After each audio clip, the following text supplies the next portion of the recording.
So hi, my name is Kristol.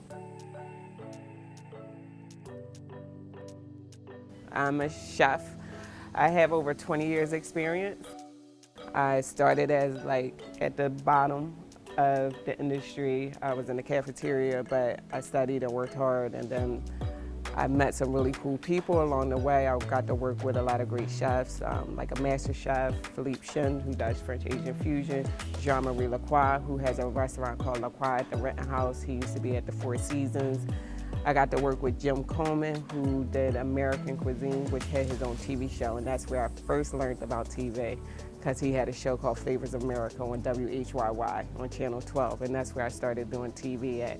You always make sure you're ready, prepared, study on whatever it is you want to know about, stay up with the trends, stay committed. I mean, times it's going to get bumpy and times get hard and you get frustrated, but if you stay committed and true to it and stay focused on what you want to do, then you can execute and do whatever you want to do. So we're going to do a little bit of molecular gastronomy, which is food science.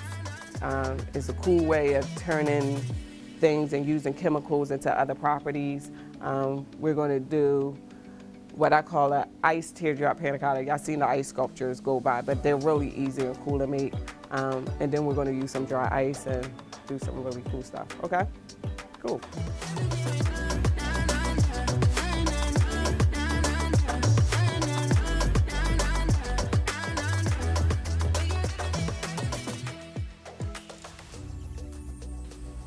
So all you do, fill up the balloon. You see how the teardrop starts to be made, but it's air in here. So you release the air, a little bit of water comes out.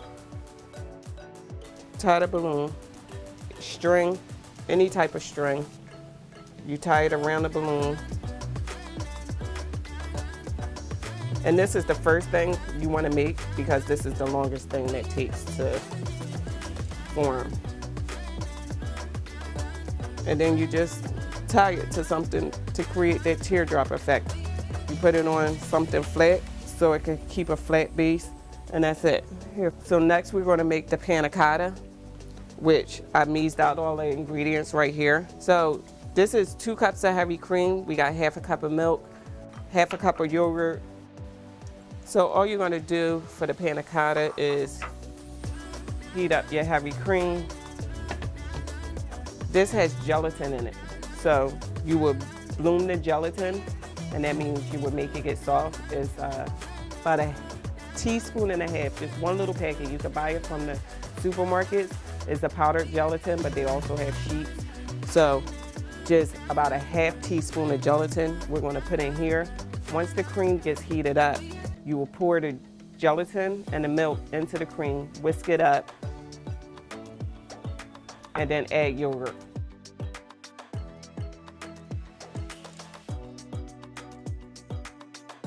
And put a vanilla bean in here. So don't waste it. After you cook with the vanilla bean, you can put it in your sugar, and then you can make vanilla sugar. Don't throw away the pot. So you split it. You scrape out the inside, and that's what you see. The black, that's your actual vanilla bean. And you throw everything in there. While that's doing this thing, we're gonna make the pineapple chutney. That's gonna go on top, because what I'm gonna do is I'm gonna take the pot out of the vanilla bean and actually put it in to the pineapple to add more flavor to it. So cut the top and bottom off. So you take off the husk. I like to split mine down the middle, and then you take out the core. That's this centerpiece right here.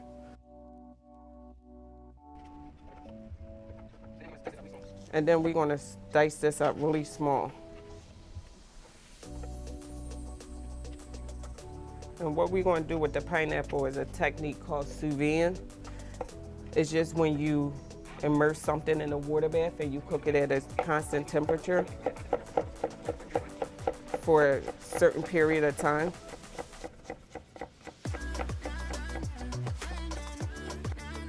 So a lot of people don't have sous vide machines. So all you do is take a baggie, you put your pineapple, heat-proof, safe, sealable bag. And then you'll put this in like simmering water, and they'll cook down with the vanilla bean. And then this is going to be the chutney that goes on top of your panna cotta.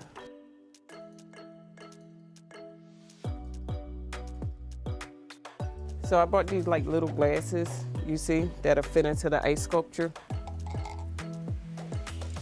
And we're going to take the panna cotta and pour it 3/4 of the way up the glass.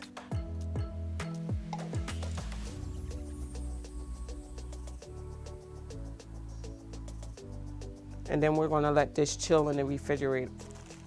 So what we're going to be doing is reverse spherification. So reverse spherification, it just means you add the ingredients or the chemicals in the opposite way.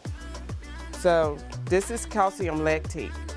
And when calcium lactate and sodium alginate mix with each other, they can form pearls. And there's different sizes of pearls you could do. You could do pearls like the size of caviar, which if you have like balsamic vinegar or tomato juice or mango puree, if you want to form little caviar pearls, you will put sodium alginate in that, and you would use the calcium alkatrate to form the skin around it. The thing with that is when you form little pearls, the longer, even after you rinse it off, which I'll show you, it'll still continue to basically cook or continue to solidify.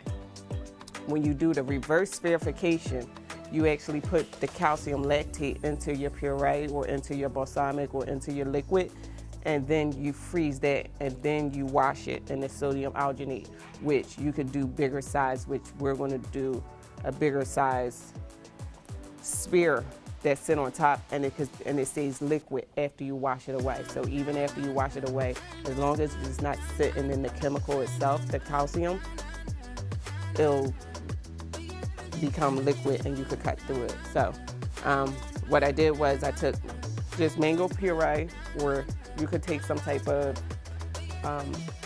fruit, strawberries, just puree it up and make your own puree, add whatever you want to it, and then you would add the calcium. And it's just little packets like these. It's just all this little white powder that's shaking out on my hands. That's what this is. So it's about 5 to 6 grams of this versus 2 grams of this. So pour this into here, let it freeze up. And if you look at the waters, you have to use distilled waters. These is the same waters. This just had the chemical in it, which makes it a little bit more viscous, and this is the water to wash it away in. So these is a little bit. So all I'm doing is creating a windmill effect in the bowl so that the skin will form around the actual liquid. And you do this about a minute, depending on how big the spear is. All right, so after about a minute, it comes out like that. And then we'll just put it in the clean. And this is distilled water, so you could use Nestle Pure.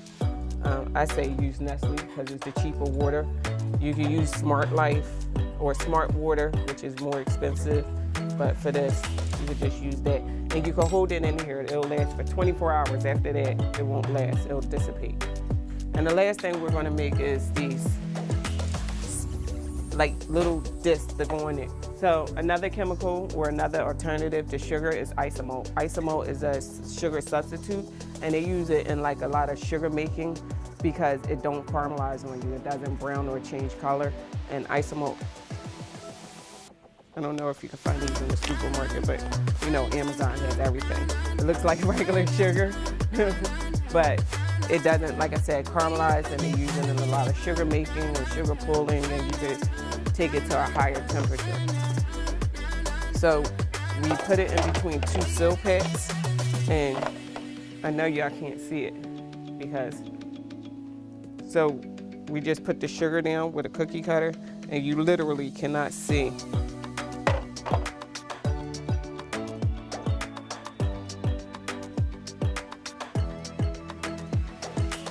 That's how clear it turns. And y'all don't have to worry about setting the kitchen on fire because it doesn't burn. So depending on how long you keep the ice in there is depending on how long or how thick the glass becomes. So this is what the ice looks like. This one I kept in there for 8 hours, so it became really thick. So you won't, but the ice sculptures that I have, I kept them in for 4 hours. It's much thinner. So all you gotta do is tap, be careful, a little hole in there, you can create your own opening. But because these are so thick,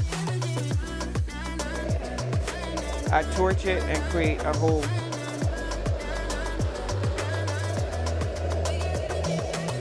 Y'all, don't do this. So I would continue to torch it and hollow it out. Like I said, this one is very thick, so if I want this one to last a little bit longer, but the ones I have is thinner, which is better. So these are the ice sculptures. If y'all look at them, they're fairly thin.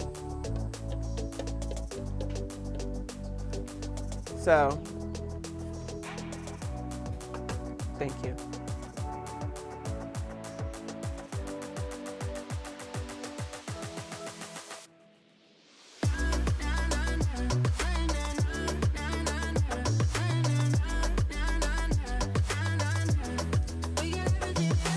So we filled this up with the pineapple. We take the isomalt this.